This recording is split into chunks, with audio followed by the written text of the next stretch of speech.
Baik, Assalamualaikum warahmatullahi wabarakatuh. Waalaikumsalam warahmatullahi wabarakatuh.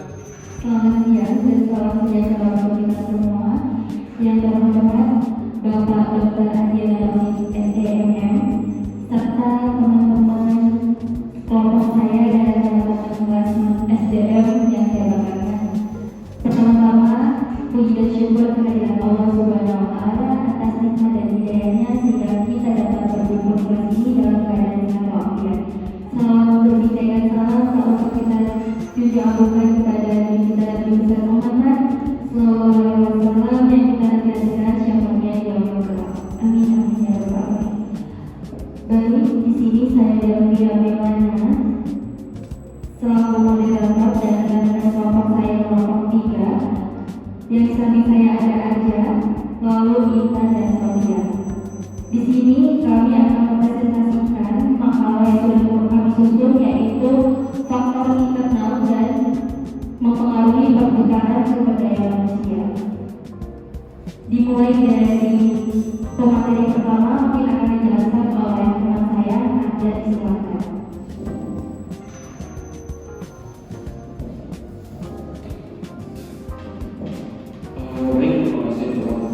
Pertama di sini saya akan menjelaskan tentang kepuasan kerja. Yang pertama, definisi kepuasan kerja. Kepuasan kerja merupakan masalah penting dalam manajemen organisasi atau perusahaan karena sangat berpengaruh terhadap karyawan maupun perusahaan itu sendiri. Bagi karyawan, kepuasan kerja memberikan perasaan yang menyenangkan saat bekerja.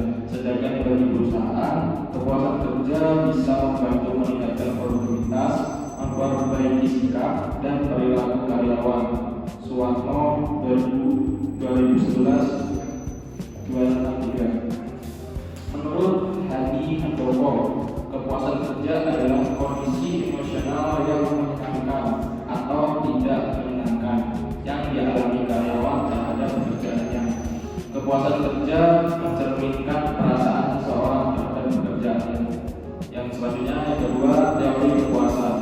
Yang pertama, teori ketidaksesuaian deskripsi teori dipelopori oleh Porter 1961. Porter mengukur kepuasan kerja seseorang dengan menghitung selisih antara apa yang seharusnya dengan kenyataan yang dirasakan. Yang kedua, teori keadilan equity teori dikembangkan oleh Adam pada tahun 1963. Prinsip dan teori ini adalah seseorang merasa senang atau tidak senang tergantung pada bagaimana ia merasa adil atau tidak dalam suatu situasi. Yang ketiga, teori dua faktor Herzberg. Teori ini menyatakan bahwa kepuasan kerja dan ketidakpuasan kerja sebenarnya berasal dari sumber yang berbeda. Yang ketiga, faktor-faktor yang mempengaruhi kinerja karyawan.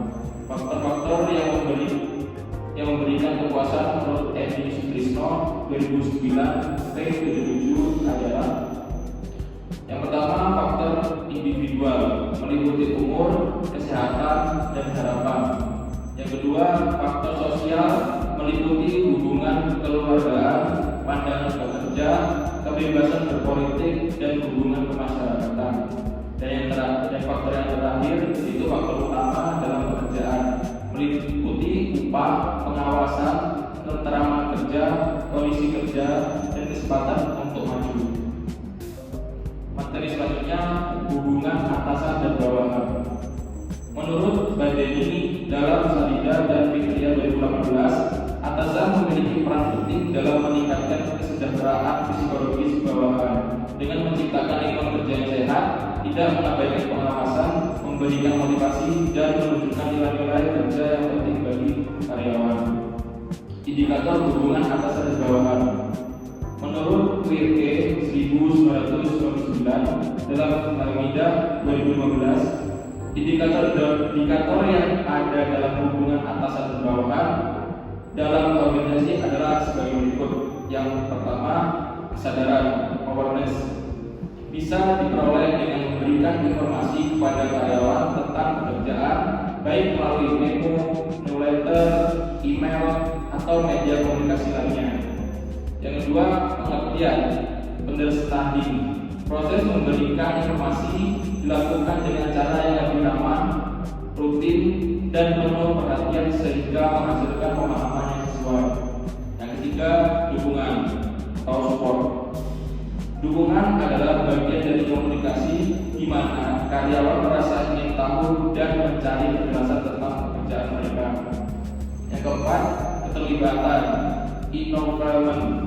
Keterlibatan adalah tahap dalam komunikasi di mana karyawan secara aktif terlibat dalam pekerjaan dan perkembangannya. Yang kelima, komitmen. Komitmen bisa tercapai dengan membangun dan meningkatkan kualitas hubungan sosial yang baik antara atasan dan bawahan, serta melibatkan bawahan dalam membuat keputusan yang berkaitan dengan kepentingan organisasi. Selanjutnya, budaya organisasi yang tadi dilanjutkan oleh saudara kita.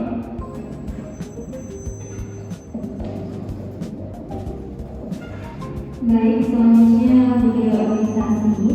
Budaya organisasi menurut Tutu et al. Menurut Tutu et al. 2022 menyatakan budaya organisasi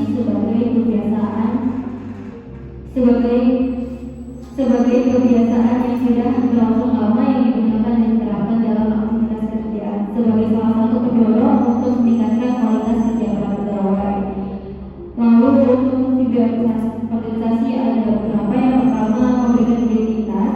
Berorganisasi memberikan identitas yang unik pada suatu organisasi yang membedakannya dari organisasi lain. Ini membuat anggota organisasi merasa termasuk dalam suatu kelompok yang khusus. Lalu yang kedua, menciptakan kesatuan. Budaya organisasi menciptakan kesatuan dalam suatu organisasi dengan menyediakan norma-norma yang diterima oleh seluruh anggota organisasi yang membuat mereka bekerja sama dengan baik. Lalu ketiga, memfasilitasi komunikasi. Budaya organisasi memfasilitasi komunikasi dengan menjaga bahasa dan simbol yang digunakan oleh anggota organisasi. Ini membuat organisasi dapat berkomunikasi dengan baik dan memahami satu sama lain. Lalu yang keempat, menyediakan dukungan. Budaya organisasi menyediakan dukungan bagi anggota organisasi dengan menyediakan norma-norma yang diterima oleh seluruh anggota organisasi yang membuat mereka merasa aman dan nyaman. Yang kelima, memfasilitasi pengambilan keputusan. Budaya organisasi ini memfasilitasi pengambilan keputusan dengan menyediakan norma-norma yang diterima oleh seluruh anggota organisasi. Nah, ini membuat mereka dapat bekerjasama dengan baik dalam pengambilan keputusan. Lalu yang keenam, menyediakan stabilitas. Dengan adanya budaya organisasi, ini dapat menyediakan stabilitas dalam suatu organisasi dengan menyediakan norma yang diterima oleh seluruh anggota organisasi. Dan ini membuat mereka dapat bekerjasama dengan baik dan mencapai tujuan organisasi dengan baik. Lalu yang ketujuh yang terakhir, membantu dalam adaptasi dan perubahan. Nah, budaya organisasi ini membantu mereka dalam adaptasi dan berubah dengan memberikan cara-cara yang diterima oleh anggota organisasi untuk mengatasi perubahan dan menyesuaikan diri di suatu perusahaan. Lalu ada karakteristik budaya organisasi terbaru. Menurut Gates yang 2018 menyatakan bahwa terdapat 7 karakteristik budaya organisasi, yaitu yang pertama, innovation and risk taking. Ini adalah manajemen organisasi yang diharapkan memberikan arahan terhadap organisasi untuk lebih aktif dan berinovasi. Lalu yang kedua, attention to detail. Ini adalah anggota organisasi yang diberi motivasi untuk melakukan analisis pelaksanaan dan perencanaan secara rinci terkait pekerjaannya sehari-hari. Lalu yang ketiga, outcome orientation. Ini adalah manajemen organisasi yang fokus terhadap hasil dan manfaat yang diperoleh sebagai hasil karya dari anggota organisasi. Lalu yang keempat ada people orientation. Ini adalah merupakan setiap kebijakan dan keputusan yang diadvokasi tetap memperhatikan kepentingan para anggota organisasi, seperti empati kepada masalah yang dihadapi oleh setiap individu atau setiap individu anggota organisasi. Lalu yang kelima ada team orientation. Ini merupakan manajemen organisasi yang dapat mengoptimalkan hasil kerja tim. Kerja tim yang diwujudkan sinergi dapat lebih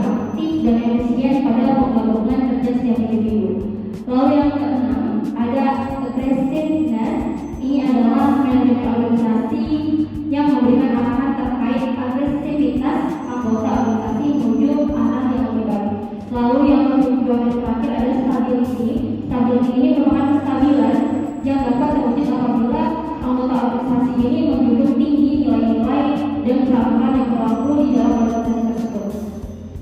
Lalu ada jenis-jenis budaya organisasi. Yang pertama adalah organisasi yang konservatif. Nah, budaya organisasi yang konservatif ini dia ini menitik beratkan pada kestabilan atau kontinuitas dan pemilihan status quo. Status quo yang dimaksud adalah status quo yang sudah ada atau peraturan sudah ada. Nah, dalam anggota organisasi ini yang berada di budaya organisasi ini justru cenderung untuk mempertahankan kebiasaan dan tradisi yang sudah ada. Jadi tidak mendukung adanya perubahan. Lalu yang kedua ada budaya organisasi yang liberal. Budaya organisasi yang liberal ini lebih mementingkan perubahan dan memang beda dengan budaya organisasi yang konservatif tadi. Nah, budaya liberal ini justru mementingkan adanya perubahan, inovasi, dan fleksibilitas. Anggota organisasi ini berada di bawah budaya yang cenderung untuk mencari cara-cara baru untuk menyelesaikan masalah dalam mencapai tujuan. Lalu yang ketiga ada budaya organisasi yang kompetitif. Budaya organisasi yang kompetitif ini menitik beratkan pada prestasi, kinerja, dan kompetisi. Lalu yang keempat ada budaya organisasi yang kolaboratif. Nah, budaya organisasi yang kolaboratif ini menitik beratkan pada kerjasama, komunikasi yang efektif, dan partisipasi yang aktif dari anggota organisasi tersebut. Lalu ada budaya organisasi yang pasif. Ini budaya organisasi yang pasif ini menitik beratkan pada hierarki, ketertiban, dan kontrol. Lalu yang keenam ada budaya organisasi yang inovatif. Ini menitik beratkan pada kreativitas atau ide-ide baru dan perubahan. Nah, anggota organisasi yang berada di bawah budaya ini cenderung lebih terbuka pada ide-ide baru dan siap untuk mencoba hal baru. Lalu yang ketujuh atau yang terakhir ada budaya organisasi yang hibrid. Budaya organisasi yang hibrid ini adalah gabungan dari beberapa jenis budaya organisasi yang berbeda. Beberapa contoh yang saya temukan adalah perusahaan yang memiliki budaya kompetitif dan inovatif atau budaya kolaboratif dan pasif.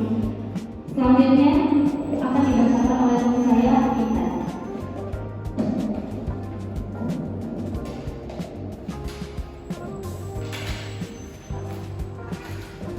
Baik, materi selanjutnya yaitu gaji dan kompensasi.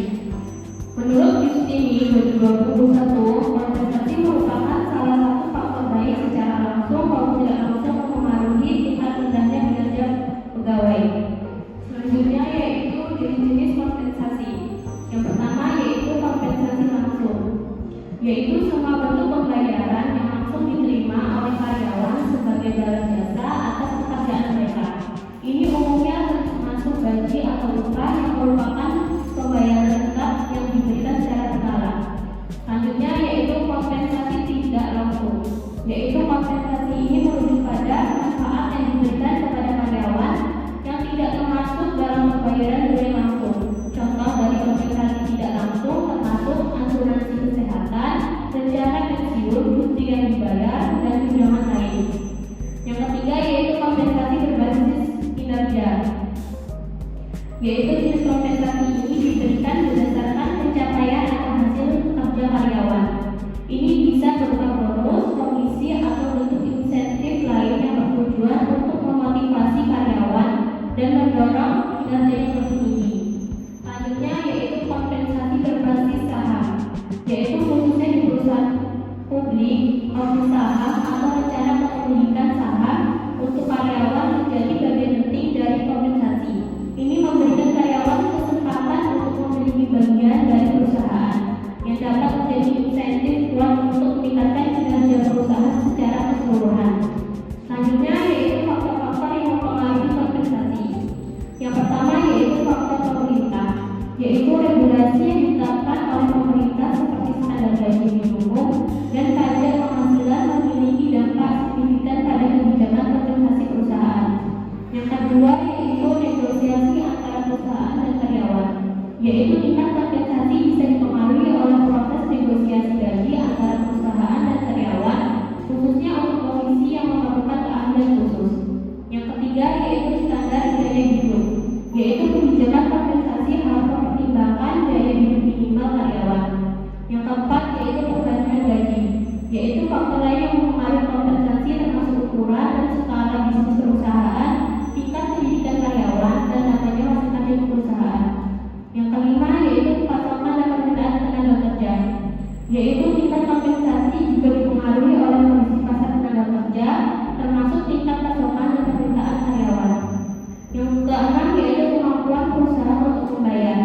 yaitu kebijakan kompensasi harus disesuaikan dengan kemampuan keuangan perusahaan untuk membayar gaji karyawan. Materi selanjutnya yaitu definisi gaji. Menurut Ratnasari dan Mahmud 2020, gaji merupakan fenomena yang terjadi adanya suatu pemberian pekerjaan oleh perusahaan dan penerimaan pekerjaan oleh karyawan, serta jasanya dapat diterima bentuk uang sebagai konsekuensi karyawan tersebut. Selanjutnya yaitu ada indikator gaji. Yang pertama yaitu kelayakan, yaitu gaji yang diterima karyawan harus memadai dan layak sesuai dengan pekerjaan yang mereka lakukan agar dapat memenuhi kebutuhannya pada tingkat yang relatif standar. Yang selanjutnya yaitu motivasi kerja, yaitu gaji yang diterima karyawan seharusnya dapat meningkatkan motivasi karyawan dalam bekerja. Yang ketiga yaitu kepuasan kerja, yaitu kepuasan kerja adalah tingkat kepuasan yang dirasakan oleh karyawan terhadap penghasilan dan fasilitas yang diberikan oleh perusahaan. Selanjutnya yaitu faktor-faktor yang mempengaruhi gaji. Yang pertama yaitu adanya permintaan dan penawaran tenaga gaji, yaitu jika pencari kerja atau penawaran lebih banyak daripada lowongan pekerjaan atau permintaan, maka gaji relatif kecil. Tetapi sebaliknya jika pencari kerja lebih sedikit daripada lowongan pekerjaan, maka gaji semakin besar. Yang kedua yaitu kemampuan dan kesediaan perusahaan, yaitu apabila kemampuan dan kesediaan perusahaan untuk membayar semakin baik, maka tingkat gaji akan semakin besar. Tetapi sebaliknya jika kemampuan dan kesediaan perusahaan yang untuk membayar kurang, maka tingkat gaji relatif kecil. Yang ketiga yaitu serikat buruh atau organisasi karyawan, yaitu apabila serikat buruhnya kuat dan berpengaruh, maka tingkat gaji akan semakin besar. Sebaliknya jika serikat kerja tidak kuat dan kurang berpengaruh, maka tingkat gaji relatif kecil. Yang keempat yaitu produktivitas kerja karyawan, yaitu jika produktivitas kerja karyawan baik, maka gaji akan semakin besar. Sebaliknya kalau produktivitas kerjanya buruk dan sedikit, maka gajinya kecil. Yang kelima yaitu posisi jabatan karyawan, yaitu karyawan yang menduduki jabatan lebih tinggi akan menerima gaji yang lebih besar. Sebaliknya karyawan yang menduduki jabatan lebih rendah akan memperoleh gaji yang lebih kecil. Dan yang terakhir yaitu pendidikan dan pengalaman kerja, yaitu jika pendidikan yang lebih tinggi dan pengalaman kerja lebih lama, maka gaji atau berjasa akan semakin besar. Materi selanjutnya yaitu akan disampaikan oleh Sofia. Baik, materi yang akan saya sampaikan ini tentang kesempatan pengembangan karir. Kesempatan pengembangan karir ini menurut Nurianti dan Nurila 2021, pengembangan karir adalah proses memiliki jalur karir yang sudah ditentukan untuk meningkatkan posisi seseorang di dalam sebuah organisasi. Terdapat berbagai aspek-aspek dalam pengembangan karir. Yang pertama itu adalah aktivitas individu. Itu seperti merencanakan pribadi untuk menyusun dan menentukan tujuan dalam pekerjaan tersebut bagaimana. Lalu yang kedua ada konseling karir, seperti memberi nasihat, bimbingan kejujuran, tes minat bakat, dan menyediakan informasi mengenai jabatan yang sesuai. Untuk yang ketiga ada pendidikan karir, itu seperti ada pelatihan, ada kursus, ada seminar. Untuk yang keempat ada penyediaan informasi, itu seperti terbukanya jabatan yang sedang kosong atau yang akan kosong. Untuk yang kelima ada kesempatan untuk tumbuh, itu seperti mengikuti pelatihan di dalam perusahaan atau di beasiswa ataupun mengikuti pendidikan yang ada di luar perusahaan dan diizinkan. Untuk yang keenam hubungan manajemen, seperti hubungan dari manajer atau atasan. Untuk yang ketujuh ada feedback. Tanpa feedback, upaya pengembangan karir sulit untuk dilakukan karena karyawan untuk mencapai sasaran karir, umpan balik yang bisa dilakukan perusahaan seperti memberi prestasi kerja atau program penempatan dan produksi. Untuk yang ke-8 ada kelompok kerja kohesif, itu kelompok kerja yang saling mendukung, saling membantu, itu dapat menjadi aspek-aspek dalam pengembangan karir. Lanjut untuk studi kasus, kita melakukan studi kasus pada perusahaan Trans 7. Untuk kepuasan kerjanya sendiri, Trans 7 ini secara keseluruhan, meskipun manajemen sumber daya manusianya prosesnya seperti rekrutmen, pelatihan, tunjangan,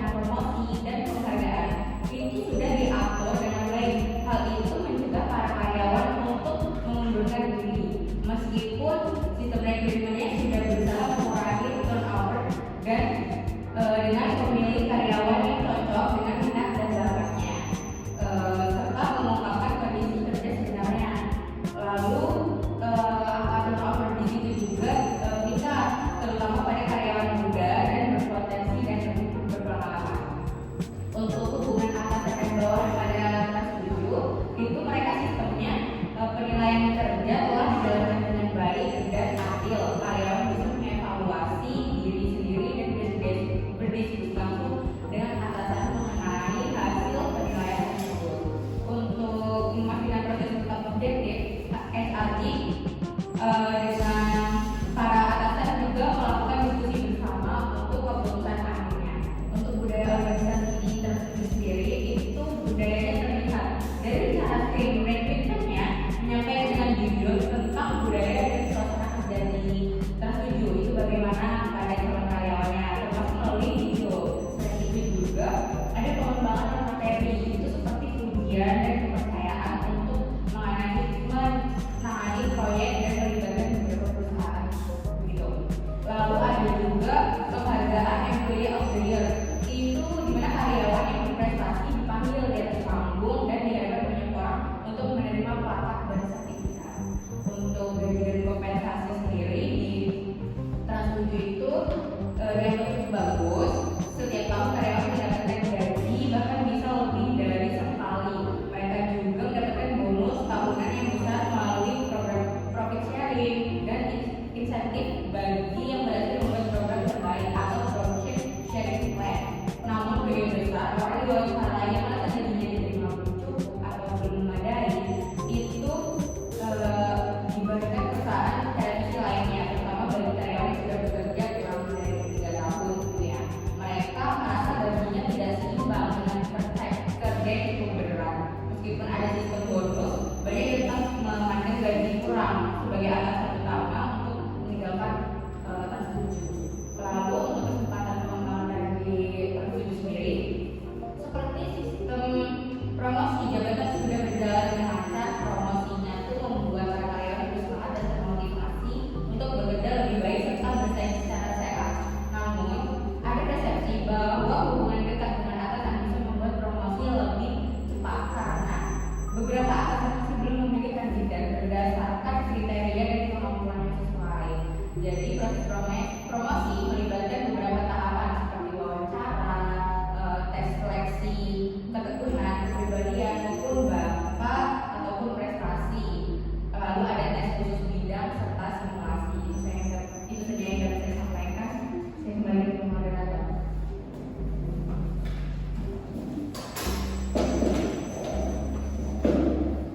Baik teman-teman, itu tadi materi yang sudah kami sampaikan.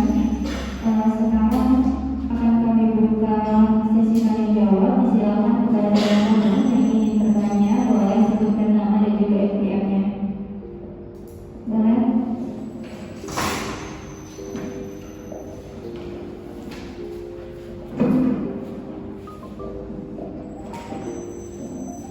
Baik, tadi kan sudah dijelaskan ya mengenai faktor internal perusahaan.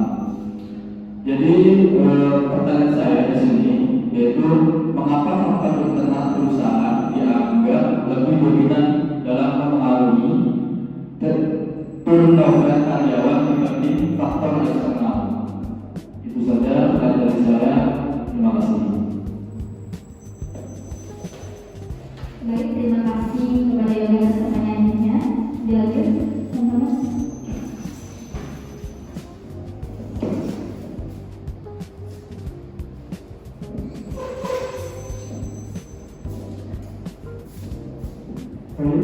Pertanyaan saya Ramadan MPM 142. Pertanyaannya, berdasarkan studi kasus di Trans 7, faktor internal apa yang paling dominan menyebabkan turnover dan bagaimana solusi yang bisa diterapkan pada perusahaan? Terima kasih. Oke, baik. Ada lagi teman-teman? Cukup. Baik, saya cukupkan. Terima kasih kepada dua-duanya dan beri kami waktu selama 5 menit untuk mencari jawaban dari pertanyaan kalian. Oke, terima kasih kepada Yoga yang telah memberi pertanyaan. Tadi pertanyaan apa faktor internal perusahaan dianggap lebih dominan dalam mempengaruhi karyawan dibandingkan faktor eksternal. Karena menurut dari materi yang kami kerjakan, itu faktor internal itu seperti kepuasan, hubungan atas bawahan, budaya organisasi, gaji kompensasi, dan kesempatan pengembangan karir itu lebih langsung dirasakan dalam karyawannya sendiri. Kayak bukan dari faktor luar gitu. Faktor-faktor juga menyebabkan kenyamanan dan untuk mengimbang loyalitas karyawan sehingga lebih berpengaruh terhadap keputusan bertahan atau keluarnya karyawan. Jadi itu sangat berpengaruh kepada karyawannya langsung. Kalau faktor eksternal itu kan nggak berpengaruh. Itu sih yang dari materi yang kita sampaikan itu aja. Gimana ya? Cukup. Baik, di sini saya menjawab pertanyaan dari saudara Isan. Untuk pertanyaannya, berdasarkan studi kasus di 97, faktor internal apa yang paling dominan menyebabkan turnover dan bagaimana solusi yang bisa diterapkan perusahaan? Itu ya, Isan. Oke, untuk jawabannya, faktor dominan adalah gaji yang dianggap tidak sebanding dengan beban kerja, terutama bagi karyawan baru. Solusinya adalah menyesuaikan sistem kompensasi dengan standar industri, meningkatkan keadilan dalam promosi serta memperkuat program penghargaan non materi untuk menjaga motivasi dan loyalitas. Oke, terima kasih.